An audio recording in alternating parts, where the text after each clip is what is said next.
Alors dans ce chapitre de probabilité, il y a trois formules importantes. Il s'agit de la formule des probabilités composées que l'on va voir ici, de la formule des probabilités totales, ainsi que des formules de Bayes. Donc ici, on va commencer par la formule des probabilités composées dans le cas particulier de deux événements. Donc on prend deux événements A et B, et si P de A est non nul, alors on peut calculer la probabilité de l'intersection A inter B. Elle vaut alors P de A fois P de B sachant A. De même, si P de B est non nul, on peut calculer la probabilité de cette même intersection A inter B, et ça vaut P de B fois P de A sachant B.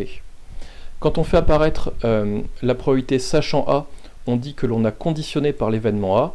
De même, quand on fait apparaître la probabilité sachant B, on dit que l'on a conditionné par l'événement B. Alors ces deux formules sont des conséquences immédiates de la définition des probabilités conditionnelles. Par exemple, pour la première formule, la définition de P de B sachant A, c'est P de A inter B divisé par P de A. Du coup, en remultipliant par P de A, j'obtiens exactement la première égalité énoncée dans cette proposition. Vous voyez au passage qu'on a bien besoin que P de A soit non nul, puisque par définition, dans la P de B sachant A, fait intervenir une division par P de A. Une première application de cette formule, on considère une urne qui contient deux boules noires et trois boules blanches. On tire une première boule, on la remet dans l'urne si et seulement si elle est blanche, et dans tous les cas, on tire une seconde boule. On vous demande de calculer la probabilité de N1 inter N2, où Ni c'est la ième boule tirée est noire. Donc je prends P la probabilité uniforme, et la probabilité de N1 inter N2, pour la calculer, je vais conditionner par l'événement N1, puisque vous comprenez bien ici qu'il y a une chronologie entre les deux événements N1 et N2. N1, il s'agit de la première boule tirée, donc je vais conditionner par l'événement N1 et j'obtiens P de N1 fois P de N2 sachant N1. Donc P de N1 c'est facile, il y a le nombre de cas favorables c'est 2 puisqu'il n'y a que deux boules noires, et divisé par le nombre de cas total, le nombre de cas total c'est le nombre de boules totales, c'est 5. Ensuite, la probabilité de N2 sachant N1, donc il faut juste prendre en compte que l'événement N1 a été réalisé, c'est-à-dire qu'une boule noire a été tirée. Comme c'était une boule noire, on ne l'a pas remise, donc il faut mettre à jour le contenu de l'urne. Il y a du coup une seule boule noire et trois boules blanches. Donc le nombre de cas favorables, cette fois c'est 1, il n'y a qu'une seule boule noire. Le nombre de cas total, c'est maintenant 4, il y a 4 boules au total. Du coup, après simplification, j'obtiens 1 dixième. Vous voyez au passage que cette formule nous a permis de calculer la probabilité d'une intersection en utilisant la probabilité conditionnelle. Donc vous voyez dans cet exercice, calculer la probabilité conditionnelle n'était pas une fin en soi, c'était au contraire un moyen pour calculer la probabilité de l'intersection. Donc maintenant on va généraliser cette formule au cas de n événements quelconques, donc il s'agit de la formule des probabilités composées. On prend n événements quelconques, on suppose juste que la probabilité de l'intersection de A1 inter A2 jusqu'à inter à n-1 est non nulle, et cette formule nous permet de calculer la probabilité de l'intersection de tous les événements, de A1 inter jusqu'à AN.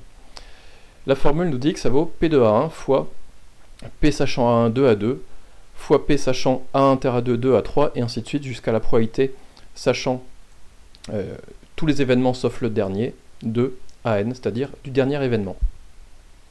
Donc vous voyez systématiquement, pour A1 c'est simplement la probabilité de A1 qui apparaît. À chaque fois, pour A2 par exemple, c'est la probabilité sachant l'événement précédent. Pour A3, c'est pas la probabilité sachant A2, c'est la probabilité sachant tous les événements qui précèdent, et ainsi de suite. Et donc pour AN, c'est sachant que tous les événements précédents se sont réalisés. Donc cette formule se démontre par occurrence sur n supérieur ou égal à 2 à partir de la formule qu'on a vue dans le cas de deux événements. Je veux juste vous faire remarquer que dans cette formule, toutes les probabilités conditionnelles qui apparaissent sont bien définies. Autrement dit, tous les événements par lesquels j'ai conditionné sont bien tous de probabilité non nulle.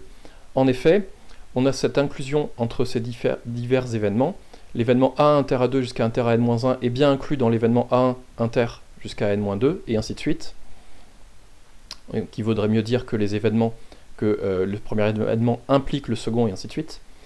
Mais on sait que l'application probabilité est croissante, ce qui veut dire que quand je passe aux probabilités, ces inclusions seront transformées en inégalités.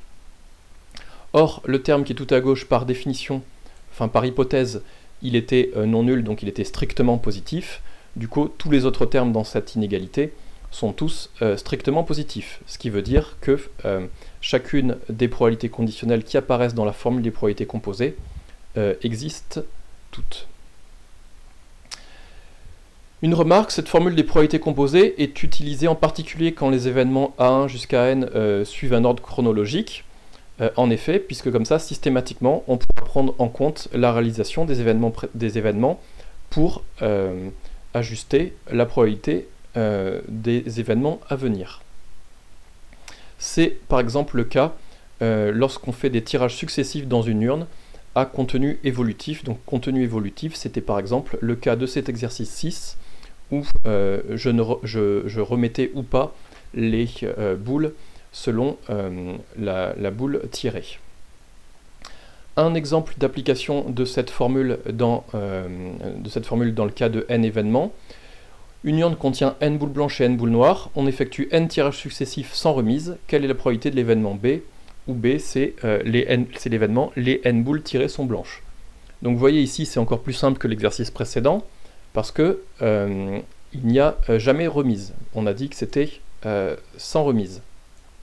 Mais s'il y a sans remise, s'il n'y a jamais remise, c'est bien que le contenu de mon urne va évoluer à chaque tirage.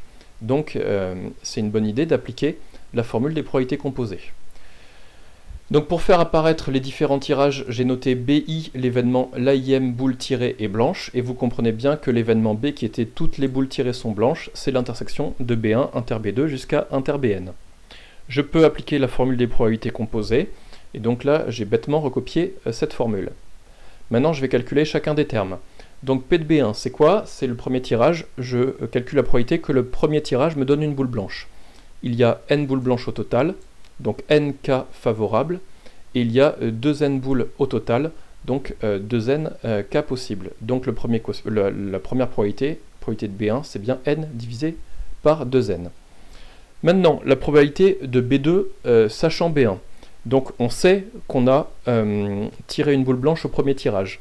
Donc maintenant, l'urne ne contient plus que n-1 boule blanche et toujours n boules noires.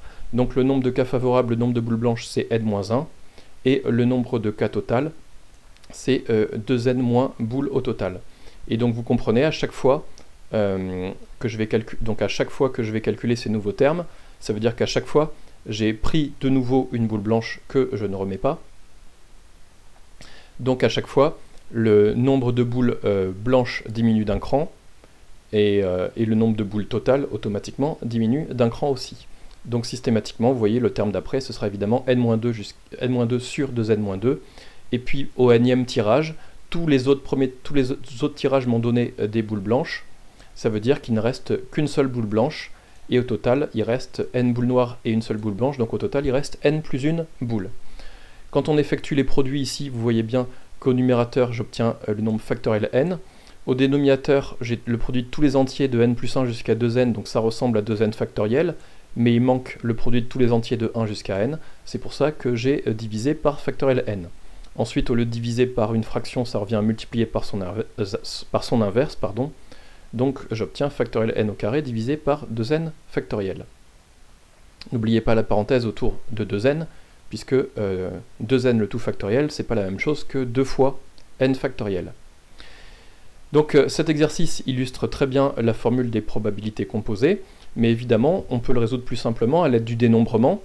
Dans ce cas-là, je dois bien dire quel est l'univers que j'ai choisi. Ici, il s'agit de combinaisons à n éléments, puisque je m'intéresse simplement au résultat, qui est les n boules tirées sont blanches, donc je ne m'intéresse même pas à l'ordre, je m'intéresse simplement à l'ensemble de mes résultats. Donc c'est comme si je faisais donc des tirages sans ordre et sans remise, puisque je ne m'intéresse pas à l'ordre des résultats. Et donc le résultat, c'est P de B, c'est cardinal de B sur cardinal de oméga. Il y a une seule combinaison qui me convient, c'est celle qui est constituée de toutes les boules blanches. Donc il faudrait, si vous voulez, je peux mettre au numérateur n parmi n, et au dénominateur, c'est n parmi 2n. Donc on trouve bien le même résultat qu'avec la méthode précédente.